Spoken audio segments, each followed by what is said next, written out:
Hi there and welcome to another refactoring clinic episode. In this episode we're going to look specifically at how to improve code that searches for a dictionary within a list of dictionaries.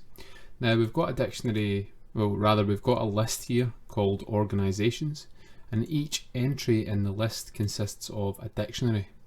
And the dictionaries have these three fields: ID, 𝗦ci𝗰𝗶𝗹, and secret. Now let's say we have the following scenario. Let's say we need to find the organization with the ID of 3, in other words this one. And then once we've found that organization, we need to update an existing dictionary with some of these attributes. Now we're not going to use the secret attribute, that's supposed to be kept secret. We don't want to expose that, but we want to update some other dictionary with the ID and the 𝗦ci𝗰𝗋 attributes. So let's look at some code to do that. We've got this code here, we define which ID we're interested in, and then we have this fake dummy dictionary with a username of Jeff. Now what we want to do is we want to loop over the organizations, which are defined up here, and from each organization we extract the ID, so it would be 1, 2, 3, 4, 5 with this line here. We check whether that ID is equal to the one we want to find, so is the ID equal to 3? And if it is, we update our response dictionary with the ID field and the 𝗦ci𝗰𝗋 field from the organization dictionary. So once we've found it, we can break. Then after breaking, we will check the response dictionary to see whether it has a key called ID. Now that will only have been set if the organization ID that we're looking for, which in this case is 3, if that is found, then it will have an ID, the response, otherwise it won't. If the response's ID is none, then we're going to raise an exception here. Otherwise, the response will be set appropriately. So we execute that code. Need to run that first. If we execute that code, we get back the dictionary with the original username of Jeff, but now we have the 2 extra attributes that we wanted from the organization. That's the ID and the 𝗦ci𝗰𝗋 attribute. We haven't specified the secret attribute, but the other 2 are there.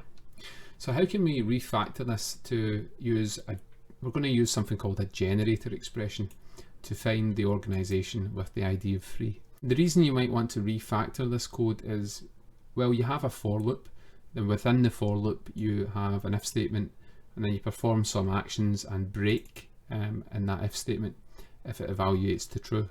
After the loop, you are then checking whether something's actually been set, and then you can raise an exception if it hasn't. Now there's nothing extremely wrong with this, but there is a better way to do it in my opinion, and that is to use these generator expressions to take care of this logic more concisely.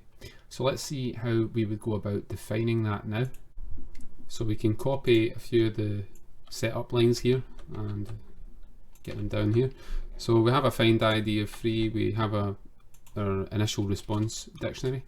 Now we're going to use a generator. Now I'll define something called organization generator, and the syntax of this is very similar to a list comprehension. This is called a generator expression, and it doesn't use the square brackets that the list comprehension uses. It uses the normal parentheses, and we're going to loop over the organization. So organization for organization and organizations. If organization ID, if the ID is equal to the find ID, so if the ID is equal to that, we will, now this is a generator. If we look at what that is, it actually doesn't give you anything, it's just a generator object. And what generators do is they yield values one at a time. So we could loop over the generator for organization and the generator, and then we would be able to print that. But another thing we can do, because we're only interested in a single object that matches the ID, we can use Python's built-in next function. So I'm going to use that now. What we're going to say is the organization that we're interested in is equal to the next value of that generator, and the next value, the next function allows you to define a second argument, as you can see here, which is a default. So if the default is given and the iterator is exhausted, i.e. it finishes iterating without returning anything or without yielding anything, we can specify a default. In this case it will be none. So that is quite concise. That allows us to find our organisation if it exists, otherwise we'll get none. And then all we need to do is check if it is none. So in that case we can raise our exception as before. Obviously in a real application you might want a more specific exception, such as in this case like organisation not found exception or something like that.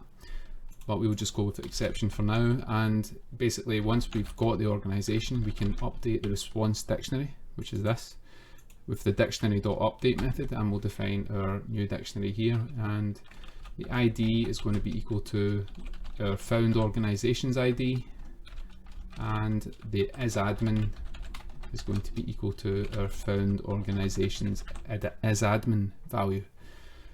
Now this will give us the same response as we got before with our original dictionary username, but also with the new fields here. But I think that when you look at this code here, we've got the for loop, we've got the if statement, the break statement, then we have to do another if statement to check if the organisation is none. On the other hand, with this format here with the generator, we define the generator expression with our logic. We call 𝗦ci to see if we can get a value, or we define none as the default.